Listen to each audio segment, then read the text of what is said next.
Hello, I'm Mike Moore, and welcome to the How to Win podcast. These podcasts are based off 2 Corinthians chapter 2, verse 14. It says, "Now thanks be unto God who always causes us to triumph." Listen, I'm so glad to have you today with us. I am in my leadership edition of the How to Win, and God has prepared me to help you. Whether you are aspiring to become a leader someday, or you're in a new leadership role, or you're an experienced leader, listen, I want to help you go to another level in your leadership. But listen, it's a journey. Leadership is not a destination, it's not an event, it is a journey, which means it's going to require some effort on your part, some time, some energy, some sacrifice. But I believe that you're willing to take the journey with me.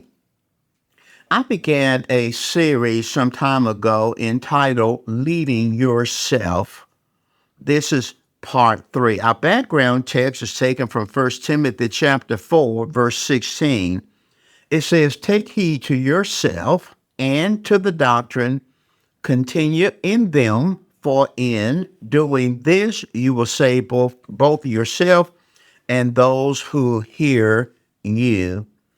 Leading yourself is our topic, and leading yourself is the first step to successfully leading others.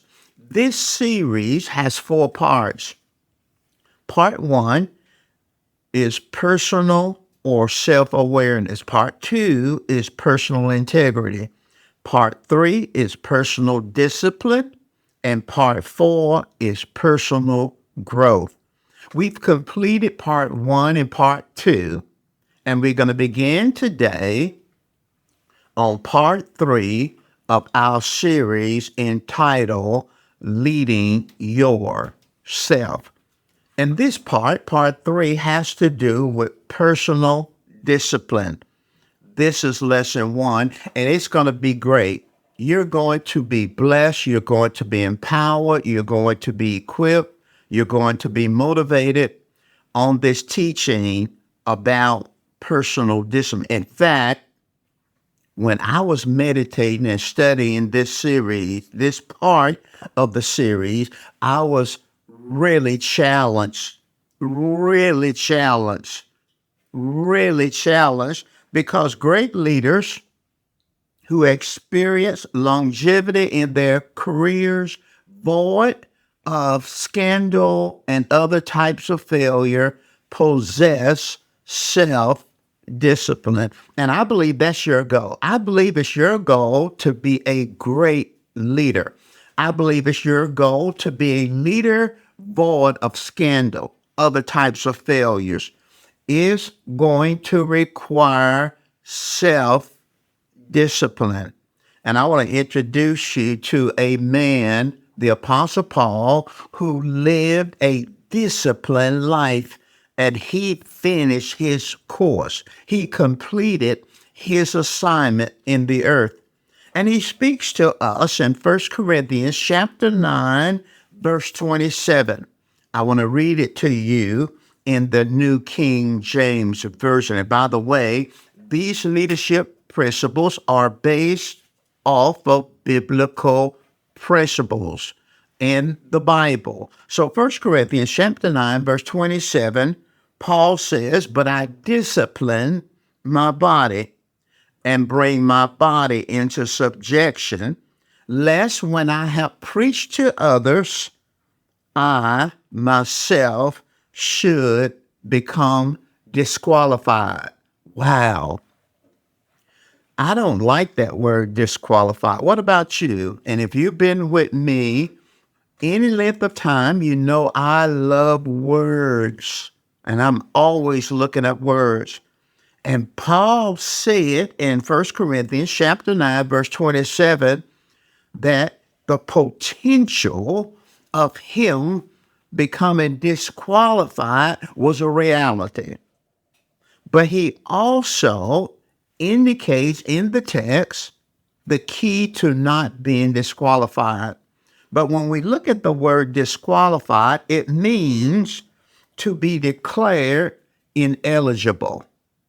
Ineligible to compete, ineligible to perform, ineligible to operate in a certain area or continue to participate in a certain area because one has done something wrong.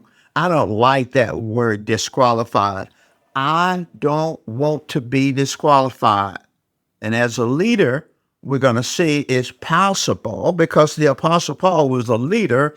We can become disqualified. But he lists here the antidote, the solution to not being disqualified. He says, I discipline myself. Self-discipline. So when we think about this word disqualification, we see it across different contexts. An employee, a worker, can disqualify him or herself because of substance abuse. Think about that for a moment. A driver, do you drive an automobile? Do you have a license to drive an automobile?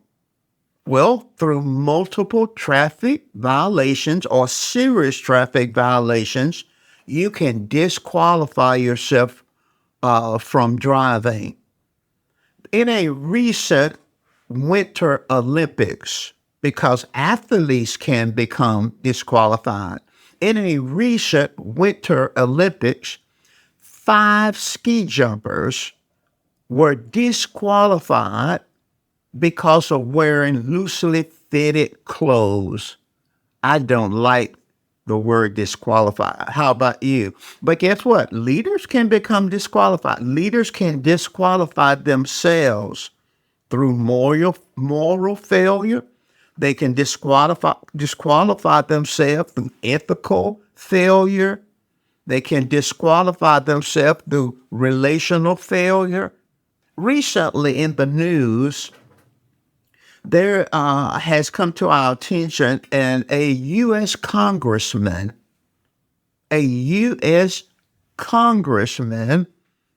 who has admitted to fabricating and lying about his educational qualifications. He lied. He admitted to lying about where he went to high school, where he went to college, certain schools he graduated from. He lied to a judge about where he had worked. And this person is a U.S. congressman, a leader. And now people are protesting and challenging his leadership and really demanding that he resign. You see, leaders can disqualify themselves. But thank God we got good news today that we can avoid disqualification through self-discipline. And here again, you know I like words. So I studied out this issue of self-discipline, and I've come up with 3 definitions. So what is self-discipline? And usually when I give several definitions, it's because I want to introduce you to several facets or several shades of meaning of the word. So what is self-discipline? Come on, take this journey with me. What is self-discipline? Number 1, self-discipline is the ability to make yourself do the thing you have to do when it ought to be done, whether you like it or not. That's a good definition. I'll give it to you again.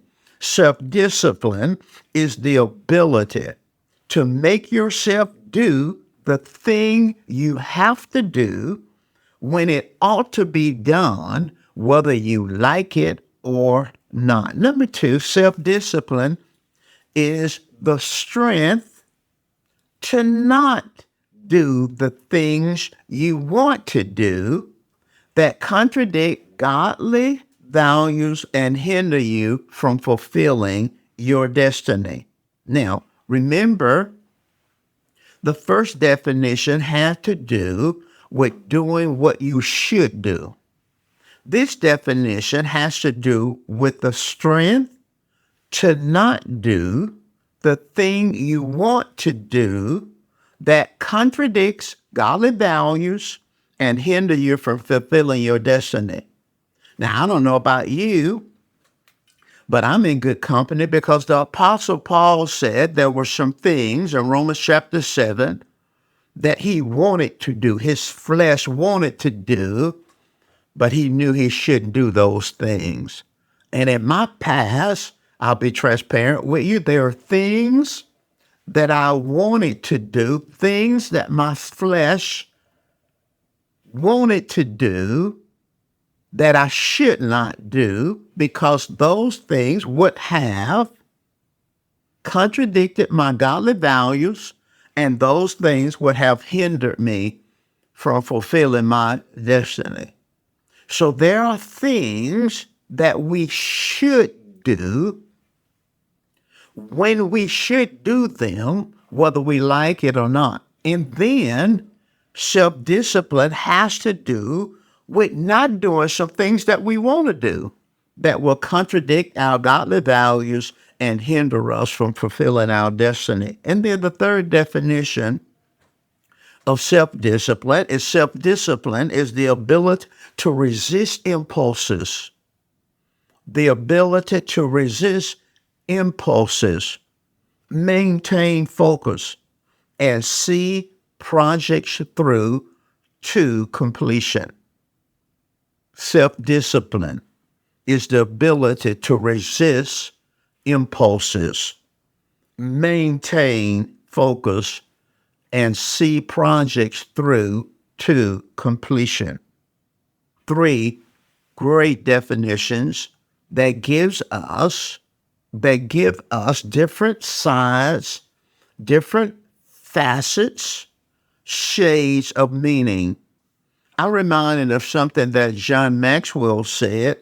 He said, success depends not merely on how well you do things you enjoy, but how conscientiously you perform those duties you don't. How conscientiously do you perform duties that you don't want to do? We're talking about self-discipline. This is critical. Self-discipline is critical to the longevity of your career as a leader. And I'm convinced that you don't want to be a shining star. No, you want to have a long, successful, and prosperous leadership stewardship. And leadership is a stewardship. But it's going to require self-discipline. This part challenged me, and I'm trusting that it's going to challenge you. Now, there are 2 character traits of the self-disciplined leader, and you are the self-disciplined leader. Come on, say that. I am the self-disciplined leader. Come on, say it one more time. I am a self-disciplined leader.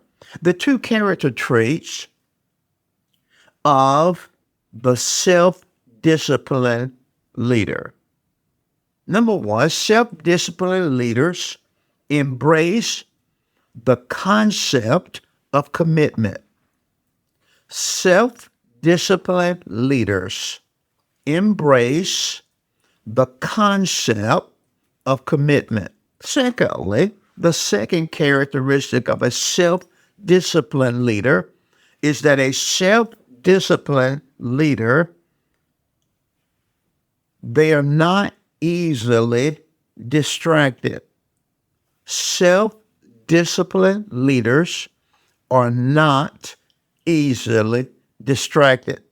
So let's separate these 2 character traits and talk about commitment the rest of the way in this episode. And then in our next episode, we'll talk about distractions. Self-disciplined leaders are not easily distracted. We'll talk about that in our next episode. But let's talk about commitment. Let's talk about commitment. Moral failure is one type of failure. Moral failure is nothing more than the outward manifestation of a lack of commitment to leading yourself. Did you get that? Moral failure is a manifestation. When you hear about someone who has failed morally or ethically, I talked about the U.S. Congressman. This moral failure or ethical failure is nothing more than a manifestation of a lack of commitment to leading oneself. Now, commitment. What is commitment? Commitment is the state of being bound emotionally or intellectually or spiritually to some course of action. Commitment. Self-disciplined leaders embrace the concept of commitment. Come on, say, I am a self-disciplined leader. Come on, say it one more time. I am a self-disciplined leader. And self-disciplined leaders embrace the concept of commitment.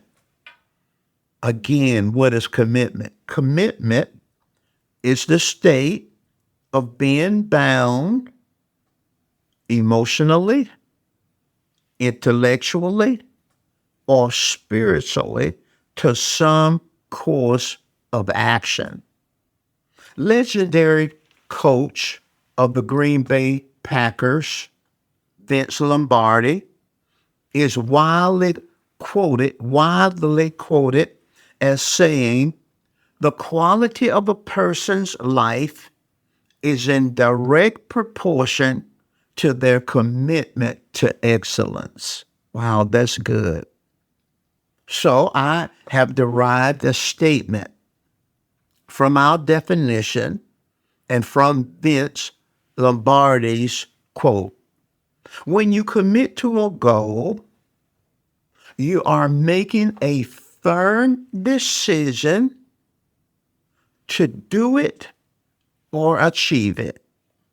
When you commit to a goal, you are making a firm decision. Come on, say firm decision.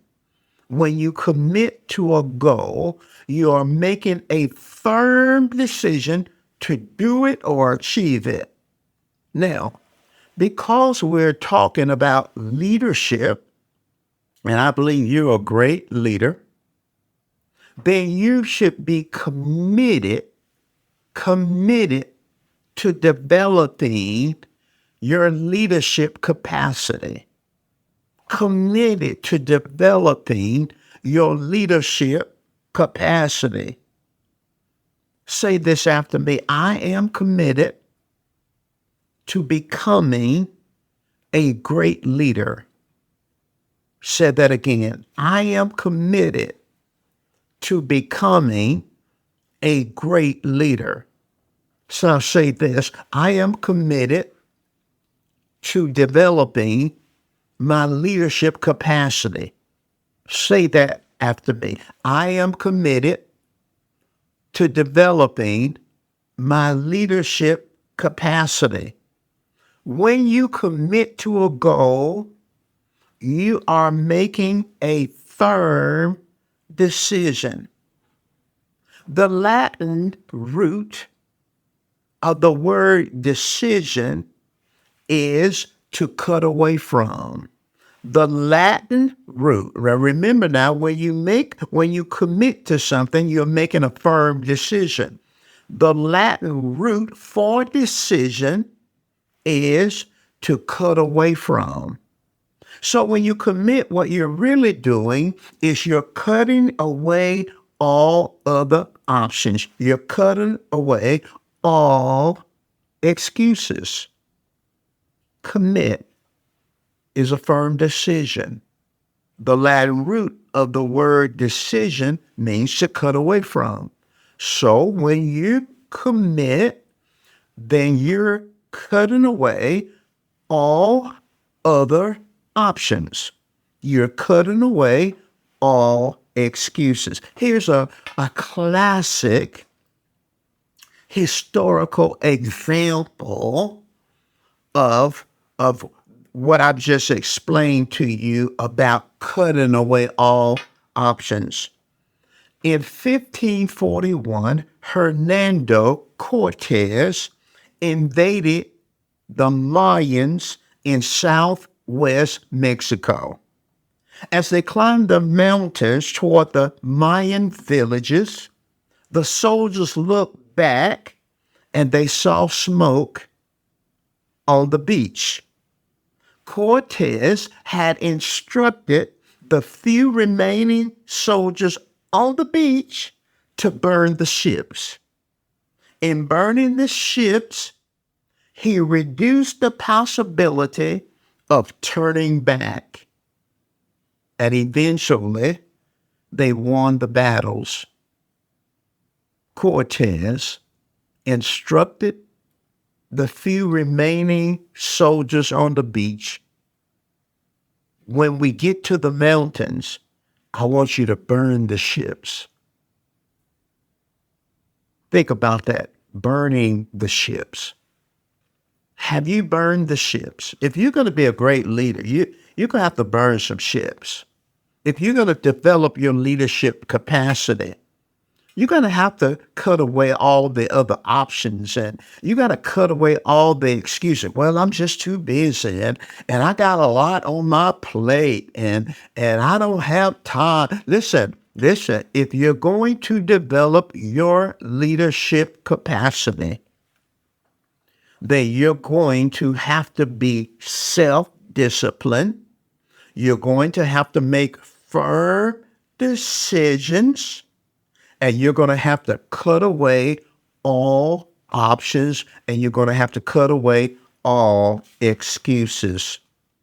So allow me to give you some statements, and I want you to think with me, some statements about self-discipline, and we're talking specifically in this episode about commitment. So let's talk about this self-discipline thing as it relates to commitment.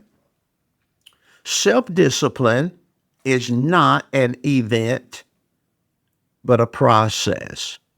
Let's settle on that for a moment. Self-discipline is not an event. Self-discipline is a process. Now, listen at this. Self-discipline requires commitment. A commitment is a continuous process of choosing delayed gratification over instant little rewards.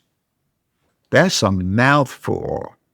I said, that is a mouthful. Mike, will you say that again? I definitely will say it again. Self-discipline requires commitment, and commitment is a continuous process of choosing delayed gratification over instant little rewards. Wow.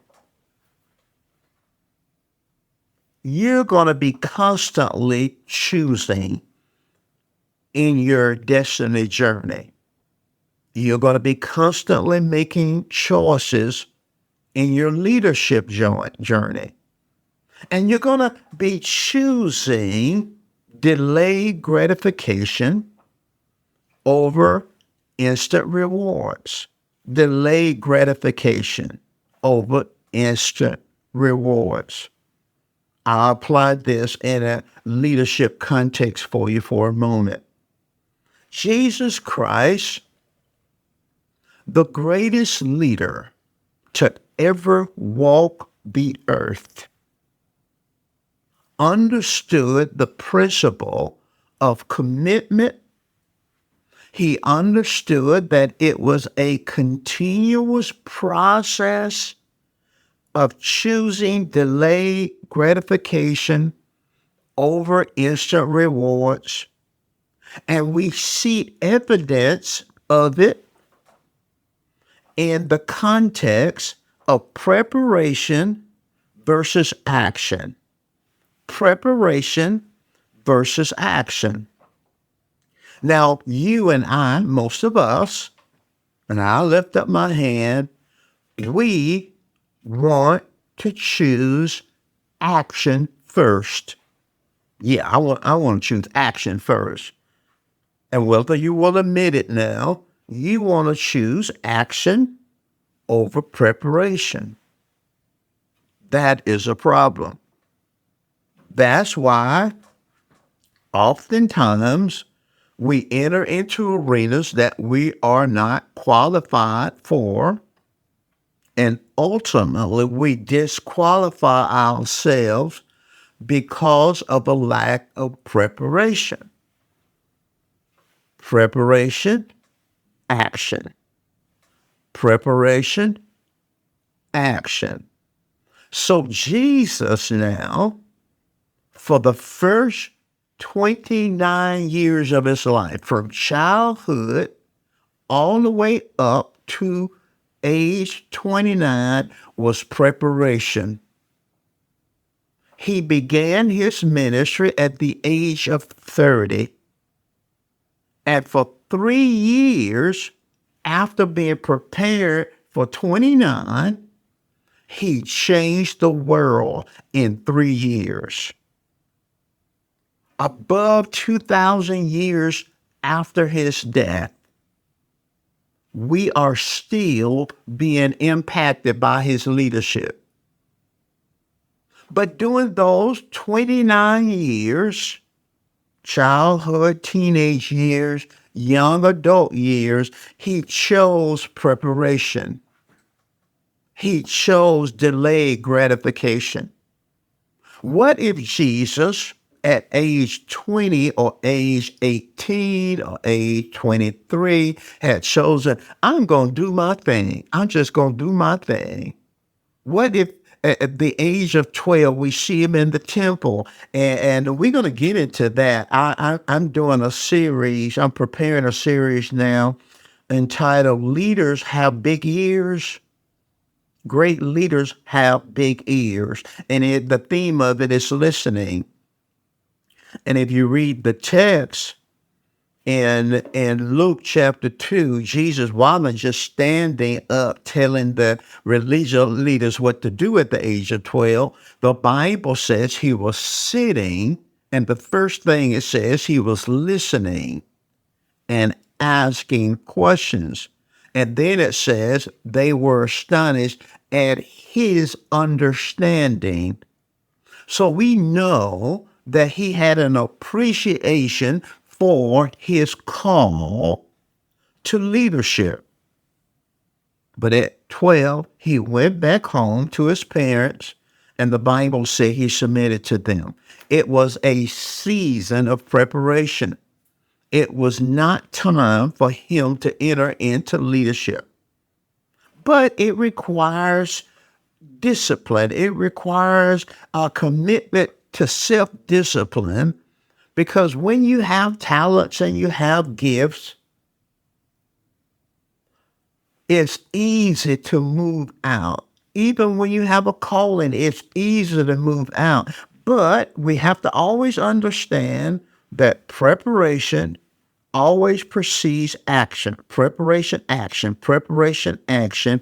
And it takes discipline, self-discipline, to spend the time to prepare yourself for the time when you will be acting.